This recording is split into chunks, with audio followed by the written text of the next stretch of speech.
Ellen Johnson. We're also joined today by the Spokane Police Department. We'll have time for questions at the end of the press conference. I'll turn it now over to Acting United States Attorney Barker.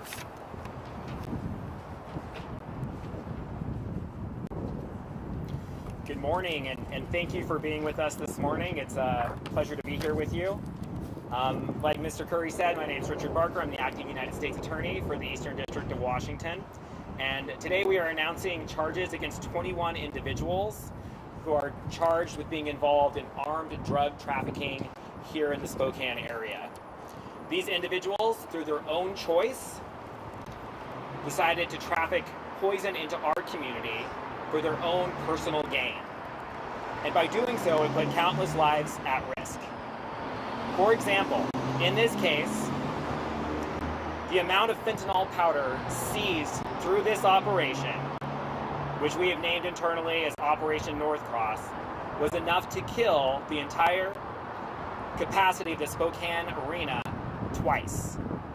Put another way, enough to dose every seat in the arena, every seat in the McCarthy Athletic Center at Gonzaga, and every seat at One Spokane Stadium, with thousands of lethal doses left over.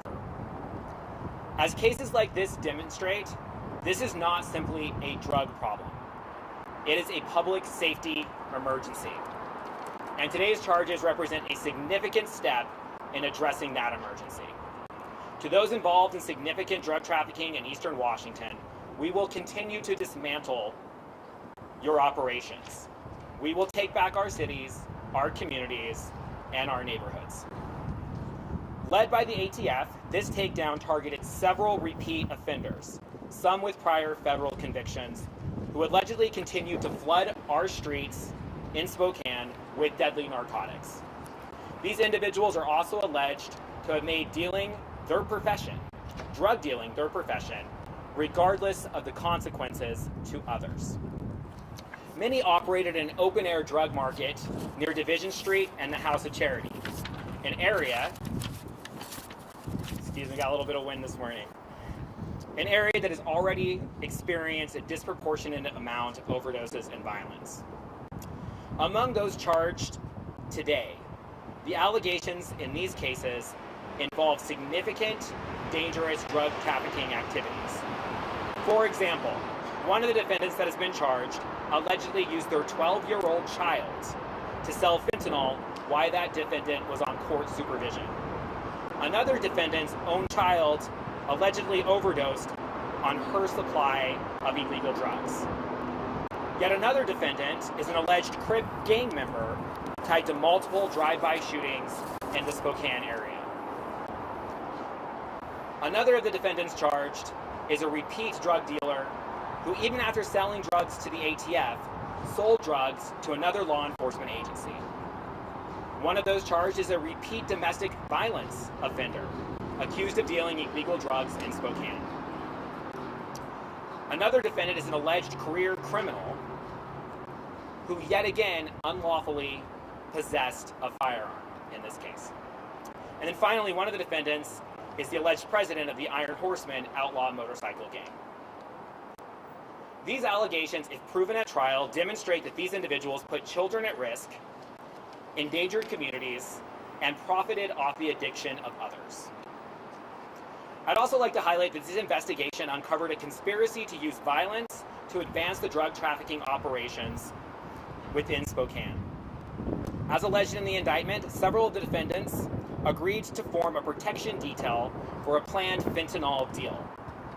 Even one defendant even allegedly pulled a rifle from his pants during that protection detail.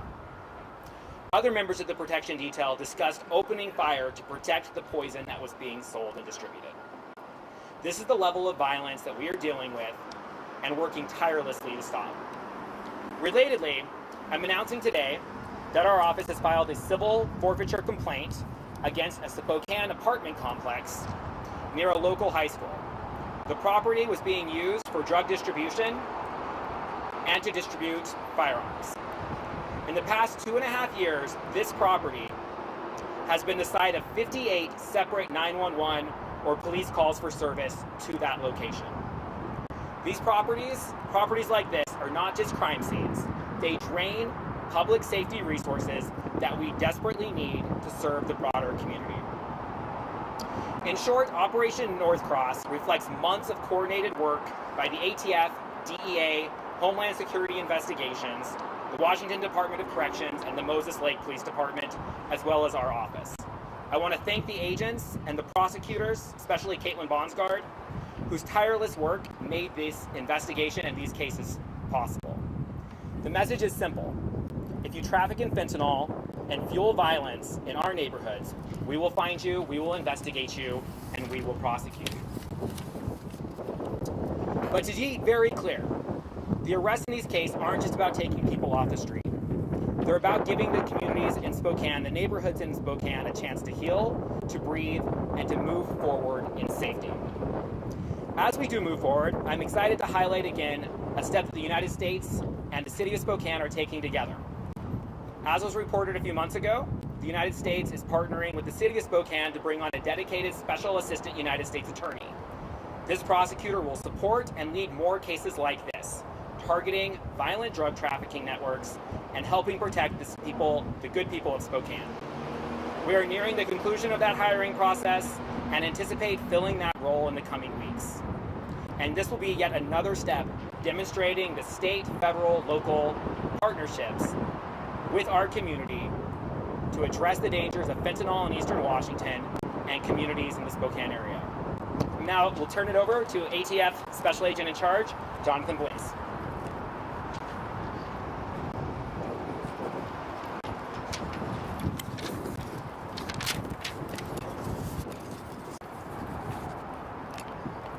Good morning. I'm Jonathan Blaze, Special Agent in Charge of the Bureau of Alcohol, Tobacco, and Firearms in the Seattle Field Division. In October and November of 2024, special agents, law enforcement officers with the ATF, Moses Lake Police Department, the Drug Enforcement Administration, Homeland Security Investigations, the Washington Department of Corrections, Border Patrol, and the Washington Liquor and Cannabis Board conducted Operation Northcross, an initiative covering central and eastern Washington designed to target individuals with a high propensity for violence, those who traffic in tools of violence, and armed drug traffickers and their parent organizations. The suspects ran the gamut from local area residents who are part of international Sinaloa and Norteño drug cartels, members of nationally recognized street gangs such as the Crips and the Bloods, and outlaw motorcycle gangs. To the leader of the Spokane area prostitution ring as well. So there are a wide variety of targets. So far the operation resulted in 21 individuals indicted, the seizure, purchase of 165 ounces of methamphetamine, 32 firearms, and more than a half pound of heroin and nearly 4,500 fentanyl pills. Also more than half a pound of fentanyl powder, and a total of $31,000 in U.S. currency and 4 vehicles. The individuals are being charged with a wide variety of federal crimes, which the U.S. Attorney already explained. I would like to commend our Spokane field office and all the agents and law enforcement personnel who took part in this large-scale operation. Our communities are safer because of Operation Northcross, and we continue to build off the intelligence gathered and plan for future operations. With this, I would like to introduce Special Agent in Charge, Dave Reams, for the DEA. Thank you.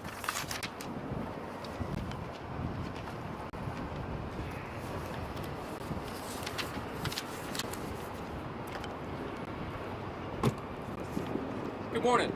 I'm Dave Reams, the Special Agent in Charge of the DEA Seattle Field Division. I'm honored to be up here with all our law enforcement partners as we highlight the incredible work of this team. Drugs and guns are evils that go together. And as this case highlights, we targeted some of the worst offenders in the Spokane area. The targets of this operation were involved with various gangs and other criminal groups.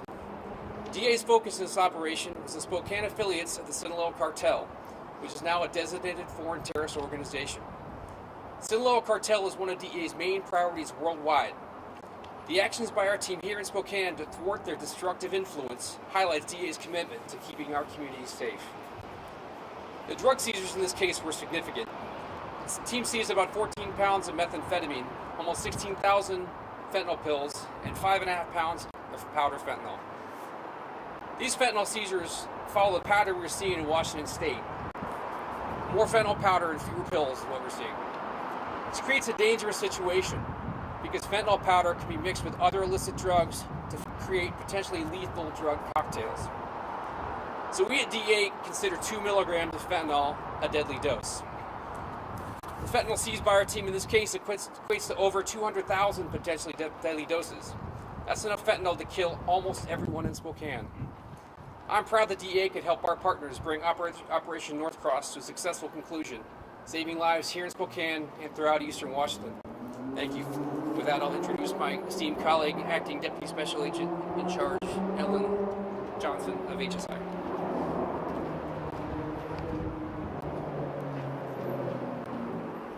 Good morning. Ellen Johnson, Deputy Special Agent in Charge of Homeland Security Investigations. I'm proud to stand here today alongside our partners to announce the successful takedown of this operation of significant criminal targets who have brought narcotics and illegal guns and violence into the community. This wasn't the work of one agency or one team, but a true example of what's possible when we all work together at all levels of law enforcement to protect our communities. I want to extend our gratitude to the ATF for their leadership in spearheading this initiative, and their commitment and expertise were instrumental in guiding this complex multi-jurisdictional investigation from start to finish. I'd also like to acknowledge the dedication of all the partners here, as well as the prosecution team from the U.S. Attorney's Office as this case moves forward to ensure that justice is served. The men and women of HSI are committed to ensuring public safety, and this takedown sends a message that we will not tolerate those who threaten the safety and well-being of our communities. Thank you.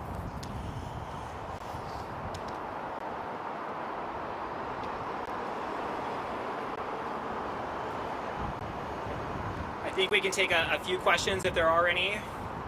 Yes.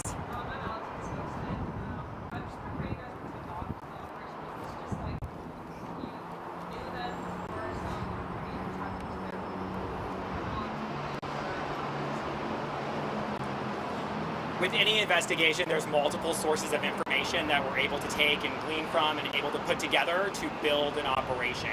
With respect to some of the individuals identified, they were known individuals, but as we began that investigation, as ATF worked that investigation, we're able to identify additional targets as well during that course of that investigation.